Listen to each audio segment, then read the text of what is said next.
ግን ደግሞ ዛሬ ላይ ልጅን እያሳደገች ነው። እሷን ስትናገባት ልጄንም ጭምር እንደተናገባቸዋት ነው እንትን ብለው ማለት ነው። ልጄንም ጭምር እኔ ብችል ኖሮ እልልልብህ ነበር አብርሃም ማለት ነው። ዛሬ ቀልብ ገዛህ እንዴ አንተ? እንደዚህ ለሩታ ታስብላታለህ፣ ትወዳታለህ ማለት ነው። እና መቼስ የማትዋደዱ ሰዎች ናቸው። ታዲያ ትዋደዳላችሁ እኮ እናውቃለን። እንግዲህ ሩታን አጠገብ እንድትደርሱ አልፈልግም። ዛሬ ላይ እቺ ልጅ ልጄን እያሳደገች ነው። ስለዚህ እሷን ተናገራችኋት ማለት ልጄን እንደተናገራችሁ ነው እምቆ ጥረው ብሎ እንግዲህ እርፍ አለ ማለት ነው። በጎቹ ሰማችሁ ወይስ አልሰማችሁ? እናንተም ጭምር ነው። እውነቴ ነው የምላችሁ። የአብርሃም ሚስት የአብርሃም ልጅ ይዛ እዚህ ጋር ሩታን ትረግጣላችሁ። የሚረግጥ ነገር እርገጣችሁ ነው ማለት እንግዲህ ሰምታችኋል ብዬ አስባለሁ። እንግዲህ ሩታዬም ያው ይሄ በግ ደሙ ለምንድን ነው የተጠራው ዛሬ? ለምን ጠራኸው አብርሃም? እውነቴ ነው የምላችሁ። ዝም ብላችሁ በሰው ህይወት ገብታችሁ የምታጨበጭቡ የምታለቀልቁ ሰዎች አሁን አብርሃም በተናገረው ንግግር ዛሬ ምን አለ? ምን አላችሁ? ምን ተሰማችሁ? እውነቴ ነው የምላችሁ። ሰላም ሰላም ቤተሰብ እንዴት ናችሁ? ደህና ናችሁ? ላይክ ሼር ሰብስክራይብ እያደረጋችሁ እናንተ እስከመጨረሻ ተከታተሉኝ። እንግዲህ አቶ አብርሃም አንዳንዴ እንደዚህ ጣል አድርግበት፣ አቶ አሸብር ማለት ነው። እውነቴ ነው የምልህ። በቃ ለሚስትህ ቦታ እንዳለ፣ ሚስትህ እንደምታፈቅራት እንደምትወዳት ግለጽላት። በቃ ተናገር ሚዲያ ላይ። አንተ እኮ ሩታን እንደማትፈልጋት፣ ሩታን እንደማትወዳት፣ እንደማታፈቅራት፣ አብረህ እንደማትኖር አድርገው እኮ ነው የሚስሉ ማለት ነው። ልጅ አለው ልጆቸው አርፎ ያሳድጉ አብረው ያሳድጉ የሚሉት ነገር የለም እኮ ይፋቱ። ቺቺ ጨቅጫቃ ከዛ በኋላ ውሽሜት ያግባ የሚል ትውልድ ነው ያለው። እንግዲህ ዛሬ እውነት ለመናገር ብዙዎቻችሁ ጨጓራችሁ የሚታመም ሰዎች ትኖራላችሁ ብዬ አስባለሁ። ደግሞ ትታመማላችሁ። ይሄን ሆስፒታል ገብታችኋል። እውነት ከዚህ በፊት ራሱ ሆስፒታል የገባ አለ መሰለኝ እና ይሄን ሆስፒታል የገባችሁ ልጆች አላችሁ፣ ግቡ። እውነት ግቡ እንዴ! ምንና ምን ችግር አለው? ግቡ፣ ታከሙ፣ በደንብ ተደርጋችሁ ታከሙ። አለበለዚያ ክሎሮክስ መጠጣት አለ። እሱንም ቀመስ እያደረጋችሁ ሆይ ማወራረድ ግዴታችሁ ነው ማለት ነው። እንግዲህ ሩታዬም አልፈልግም ብላ ያው ብዙም እንትን አላለችም። ነገር ግን ያም ሆነ ነገ የሚሆን ዛሬም ትስማማለች ማለት ነው። ማለት ትስማሚያለሽ ሩታዬ። ኧረ በፈጠረሽ አምላክ ኧረ ተው፣ በጎቹን አሳፍሩልን። በቃ በቃችሁ እንዴ! እስከ ዛሬ ድረስ ስታጃጩን አልነበረም? ይበቃናል፣ ሰልችቶናል። እኔ አልሰለቸኝም። በነገራችን ላይ በጎቹ እስከ ጥግ ድረስ እንዲሄድባቸው ነው የምፈልገው ማለት ነው። እኔ እኮ ቤተሰቡን አስሩን ስነግራችሁ ቀለበት ራሱ አድርጎ አብርሃም ግን አያደርግም፣ ማድረግ አይችልም መሰለኝ። ሃይማኖታቸውም የሚፈቅድ አይመስለኝም፣ አላቅም። ግን ማለት ነው ብር ልከው ቀለበት ተብሎ የውሸት ቀለበት ተደርጎ ሰርግ ተብሎ የውሸት ሰርግ ተደርጎ በገንዘባቸው ከዛ በኋላ ድራማ ነበረ ተብሎ የምስራች ቢነገራቸው ወይኔ በላቸው ፌንት ነበረ የሚነቅሉት። እውነት ፌንት ትነቅላላችሁ። እውነቴ ነው የምላችሁ። እናንተ አትነቅሉ? ትነቅላላችሁ። እውነት ትነቅላላችሁ እንዴ! ይቅር ይበለኝ። እናንተ ደግሞ ገንዘብ አዋጡ ልንባል ነው እንደ ፌንት ነቅላችሁ? እዛው ራሳችሁን ቻሉ። እውነት ራሳችሁን ቻሉ። ፌንት እንዳትነቅሉ። ያደርገው ነበር አብርሃም። በነገራችን ላይ የማያደርገው እንዳይመስላችሁ። ግን እኔ ሰገጤ አይደለሁም፣ ስግጤ ያልኩ አይደለሁም። እነሱ ገንዘብ ላኩ አላኩ ምን አገባኝ ብሎ ነው ዝም ያላችሁ። እሱ ሚስቱን ይፈልጋል። እዚህ ጋር ሚስቱን ያሽኮረምማል። የልጄን እናት ማለት ጀመረ። በዛ ላይ እንዳትነኩብኝ፣ እሷን ከነካችሁ ልጄን እንደነካችሁ ነው የምቆጥረው ብሎ እንግዲህ እርፍ። በቃ እንዳትነኩበት። እውነት የቲክቶክ ሰፈር ራሱ የምትንጫጫላችሁ፣ አትንጫጩ። የራሳችሁ ህይወት ኑሩ። እውነቴ ነው የምላችሁ እንዴ! እኛ የራሳችን ህይወት እየኖርን ነው። እዚህ ጋር የምንፈተፍተው ለምንድን ነው? ዝሙትን ደግፈን አይደለም፣ ሩታን ደግፈን ነው። ሩታ ዝሙት እየሰራችብን አይደለም፣ ዝሙት እያስፋፋችብን አይደለም፣ ትውልድን እየገደለችብን አይደለማ። ስለዚህ እሷን ነው የምንደግፈው።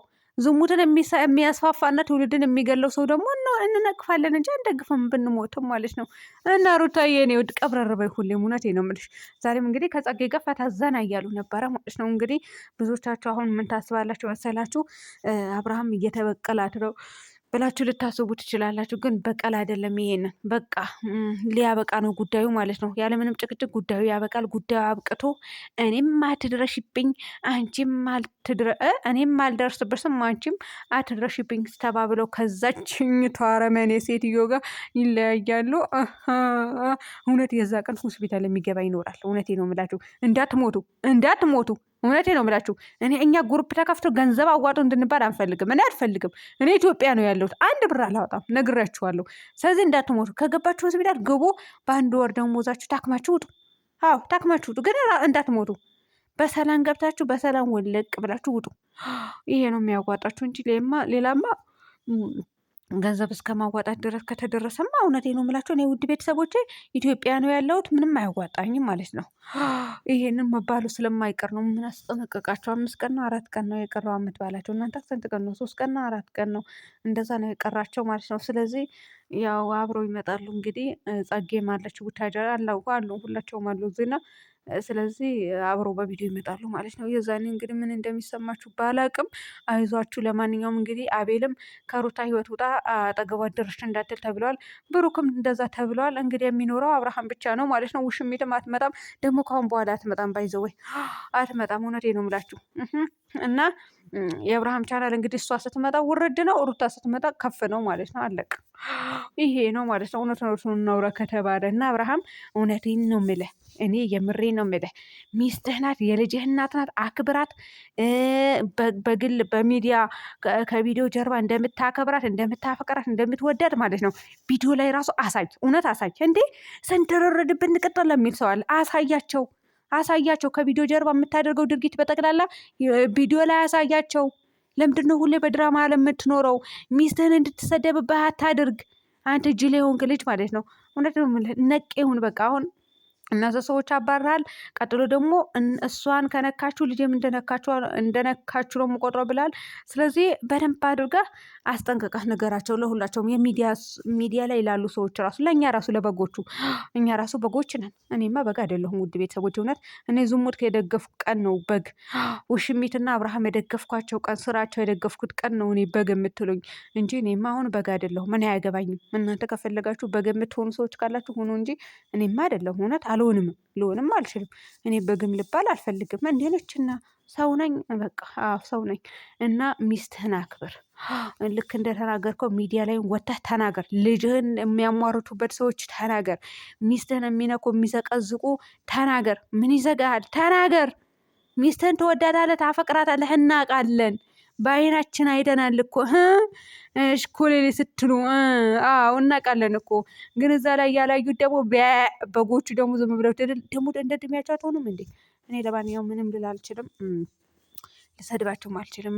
ከእናንተ ጋር እኮ በግ መሆን የለብኝም። እኔ እናንተ ተናገራችሁ ብዬ ልናገር አልችልም። እንግዲህ ውሽሚትም መላጣ እየተደረገች ትገኛለች። ወንሳት እናንተ በምንድን ነው የምትመልጡት? ጸጉሩ ጌታ ይሰትረኝ። እኔንን ብቻ እንዳትወስዱንና እንደዚህ እንዳታርጉኝ። እናንተ የሚዘቀዝቅ ሰው ካለ አንድ እንደዚህ መላጣ አድርጋችሁ፣ በተለይ እኛ ሂጃብ የምንለብሱ ሰዎች እውነት አታደርጉን ማለት ነው። እኔ ዝሙት አልደግፍም፣ መብቴ ነው። የውሽሚት ደጋፊዎች ግን እንደዛ እንዳታደርጉ። ምክንያቱም ሃይማኖት እንትን የሚባል ነገር አለ፣ የማይፈቅደው ነገር አለ። ስለዚህ እንደዛ አታደርጉ ብዬ ነው የማስበው። እኔ አላደርግምም፣ አታደርጉ። አልዘቀዝቅም፣ ምን አልልም። ግን የተላጠ ካለ አመጣለሁ፣ ለጥፋለሁ፣ አለቀ። የተላጠ ካለ እኔ አልልጥም፣ መላጥም አልችልበትም፣ እውነቱን ስነግራችሁ ማለት ነው። እና ውድ ቤተሰቦቼ ለማንኛውም አብርሃምና ሩታ ዳር ዳር እያሉ ነው። በቃ እንግዲህ በሰላም ይመጡልናል። በያላችሁበት ሰላም ሆኖልኝ